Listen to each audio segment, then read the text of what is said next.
settling for a life that's less than the one you're capable of living. Anything you could think of, if you could actually think of it, it means you can do it, right? Does that make sense? So if it pops up in your brain, it means that you have the ability to do it. Why? Because the brain would never think of something that it could not do. So don't be afraid to go outside the box. Don't be afraid to think outside the box. Don't be afraid to dream big. One of the tricky things I think with people is they haven't ever stopped to think about what they want because they think they can't have it. And so to think about what they want is too painful. What people think about you and the possibilities for your dream is none of your business. They have no imagination, ladies and gentlemen. They're living out of the past, out of their memory. Their attitude is it can't be done because they haven't seen it. Let's say you wanted to start a podcast in the past and you did 3 episodes and then you fell off. And so then criticizer gets 1 point and then they think, I told you so. Why are you doing another kick like this? Oh, you're going to try that now. Okay, here we go again. The thing is that you are still closer having done 3 than having done 0. But you don't get it, Gary. I've lost my whole life. And just because you've been losing doesn't mean you can't win.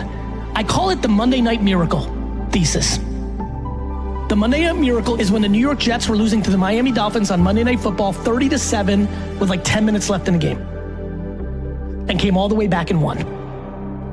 Just because you've sucked at life and you're like, it's not true, I'm not awesome, I've lost at everything.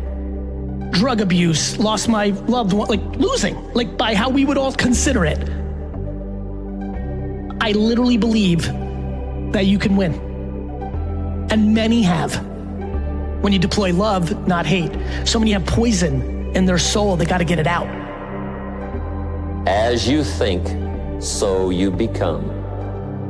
The mind is like a factory, a mental factory. And whatever you think about all day long pours ingredients into this mental factory. Can you imagine dumping a barrel of trash into this mental factory every day and coming out with a rich, dynamic, positive life? It can be done. And it starts with thought. Everything starts with thought.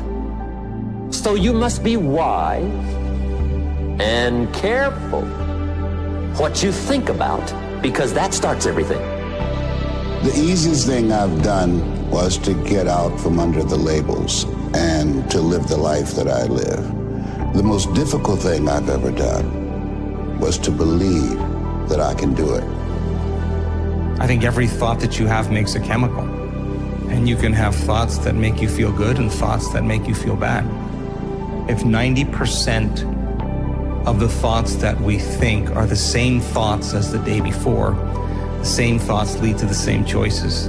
But I do think that if you think differently and you learn new information and you have new thoughts, if you can make new choices and demonstrate new behaviors and create new experiences and arrive at new goals and feel new emotions, I would say that's evolution. And I think that people really, really secretly believe in themselves on some level. And I think being defined by a vision of the future, or really always dreaming of another great experience, I think is a great reason to wake up in the morning.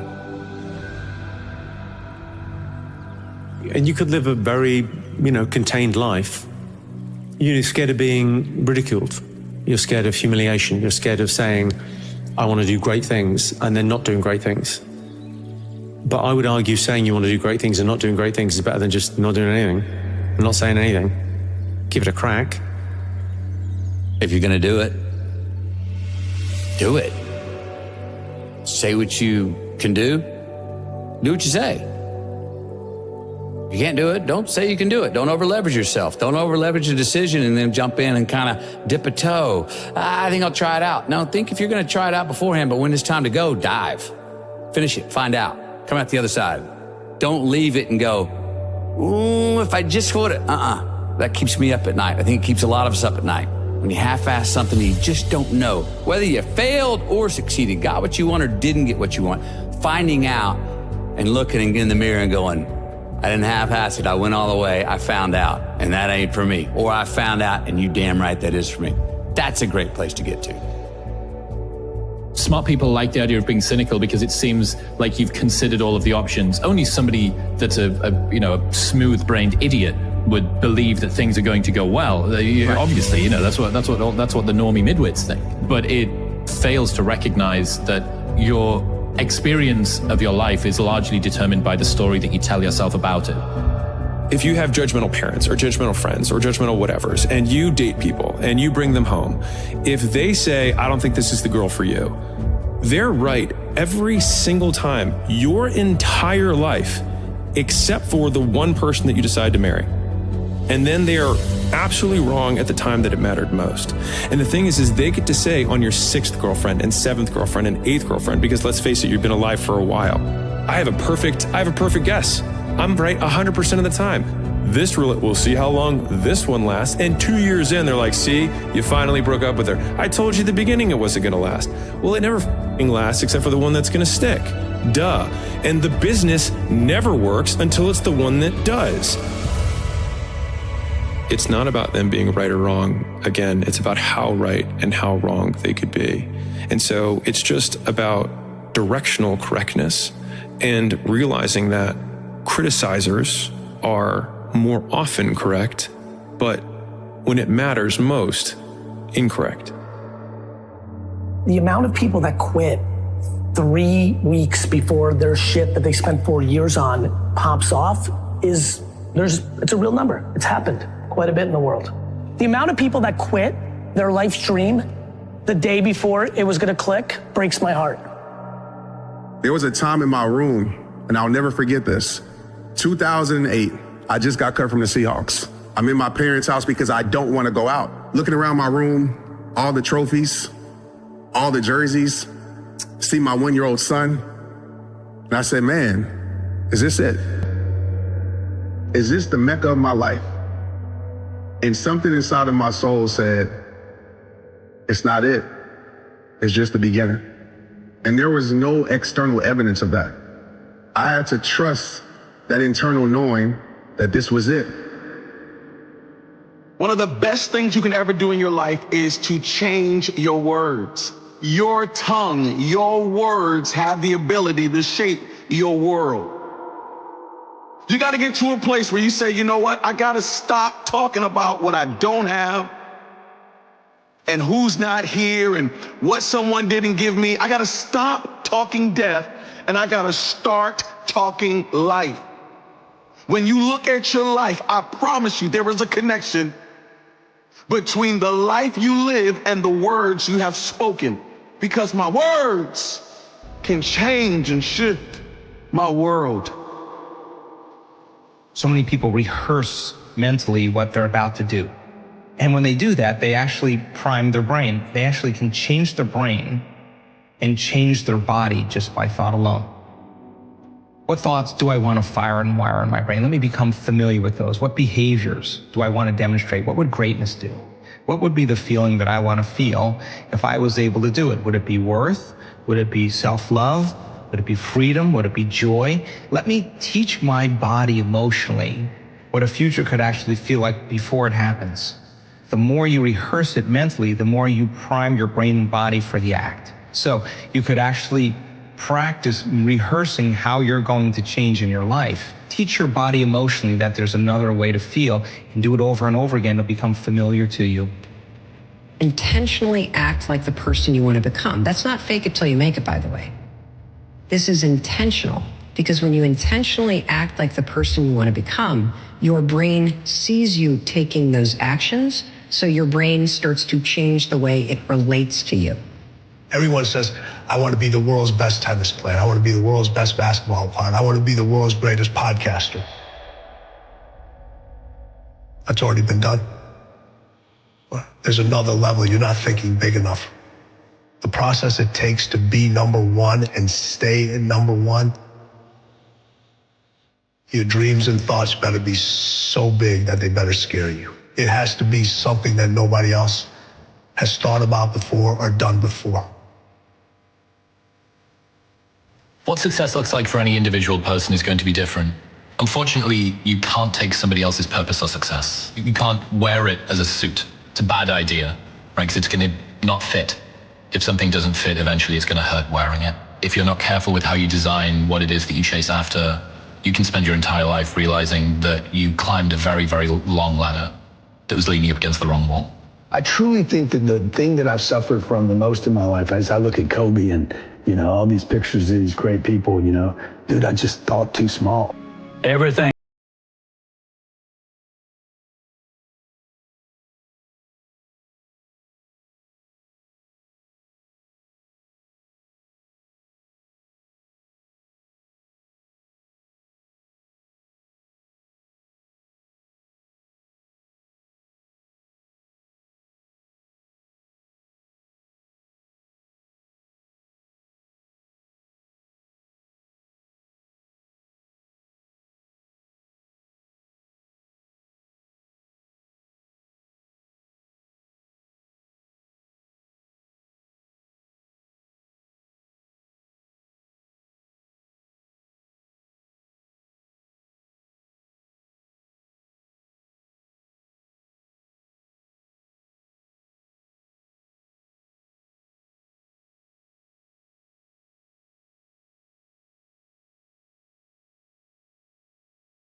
Manifest and become who you were destined to be.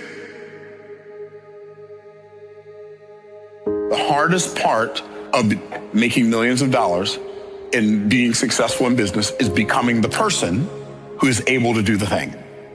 That's the hardest part. Hardest part's not doing things that'll make you $1 million. That's not the hardest part. The hardest part is you becoming the person who has enough intestinal fortitude and grit to go down into the laboratory, the cave, the drawing board, whatever you want to call it, and obsess over this problem long enough to find an elegant, effortless, effective solution. That's the part. Because most people don't have enough intestinal fortitude, they don't have enough stick-to-itiveness, they don't have enough grit to last through the learning curve to become the person who can do the thing that makes them deserve to have the stuff. Yeah, even if you take a tree growing in a garden, you plant the seed in the ground. In order for the seed to become a tree, the first thing it must do is exactly the same as the first thing we must do when we're getting ready to go through our transformation. What is that? It must be willing to cease to be a seed. Unless I'm willing to cease being what I've always been, I can never become whatever I can't have the potential to become. If I were to give people one single tool that would help them improve their lives, I would invite them to embrace the awareness and to use as a tool their consciousness that your life is not about you. It's about everyone else whose life you touch and the way in which you touch it. Everything that you hope to manifest in your life and searching for all the good things in life come to you automatically, almost without trying. That's all you'll need to transform your experience of who you are and to touch everyone else in life in a way that would allow them to begin to experience who they are. I came to realize that it's not about me. The experience is yours, but the experience that people take from the content, you will never own. I will never know how much what I do affects people or doesn't. I'm not responsible for what happens with what is created once it's out in the world. The reason I was there was not to have a personal experience. The reason I was there was to make a film that could potentially shed light on an issue or teach something to people, because I was so busy worrying about being Mr. Program Maker and making this film that was perfect in my mind's eye. Whereas in reality, the conversation that was being had never been had before. And as a result, it actively changed lives of people watching. It literally changed the lives of people that messaged me. It wasn't about me. And being comfortable with that is quite difficult, but also quite freeing in a lot of ways. People come to the work for all kinds of reasons. Sure. And I don't really care. But by the time they start doing the work, all they really want to do is give. Because when you feel so amazing and feel so great about yourself that you no longer want anything, the first thing you want to do is give. I mean, and it's just a practice. And as you do that and you start seeing all the fun things happening, it's not like, oh, I got to go create my life today. You're like, I got to go because I don't want the magic to stop. So I just do it because I love the crazy, magical, wonderful things that happen that I would just never anticipate in my life. And so people are catching on to it. And they start coming for one reason, you know, they want money or they want health, but it's not about your money. It's not about your health. It's not about your new relationship. It's not even about the mystical moment. It's about who you become in the process, because overcoming all those limitations and becoming somebody else, nobody can take that away from you. Your matters are the piece of the world. You are beyond yourself. You're greater than yourself. Who you are today is just a point of reference. Don't you ever confuse your potential with who you are right now. Let me tell you something. You need to get to where you're supposed to be. I remember at our high school, the bell would ring and the principal would come into the hallway. He would yell and say, hey, where are you supposed to be, son? So can I ask you a question? Where are you supposed to be? Based on your dreams, based on your goals, based on your vision, where are you supposed to be? That night changed my life. My father reminded me of where I was supposed to be. And all of a sudden, I had to become somebody different in order to get to where I'm supposed to be. Your next level requires you to transform. I need you to be honest with yourself and ask yourself, yo, E.T., where am I? What do I know and what don't I know? And how much more do I need to know to get to where I am? What abilities do I have? What abilities don't I have? What skills don't I have? If I don't acquire those skills, it's going to allow me to be stuck where I am. What skills don't I have? What skills do I still need to get? What information do I have? What information don't I have? And what information do I need to get to where I'm trying to go? If you've decided I can't, because I was unlucky, my mom this, my dad this, my country this, my gender that, my income level this, well, then it's over. Doesn't matter what I think, you think, anyone else thinks, it's over. I just refuse to talk to another human being and believe that to be true, because there's been billions of examples of the alternative. There's a reason that people that were deeply alcoholic have been able to be sober the rest of their lives after going through a process.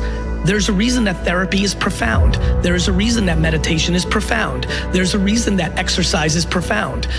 To me, there's something I believe in. If one person that lived that cliche life has gone on to be an incredibly productive person, it now means it's capable and true. And understand, anything you can see on the screen of your mind, you can manifest in your material world.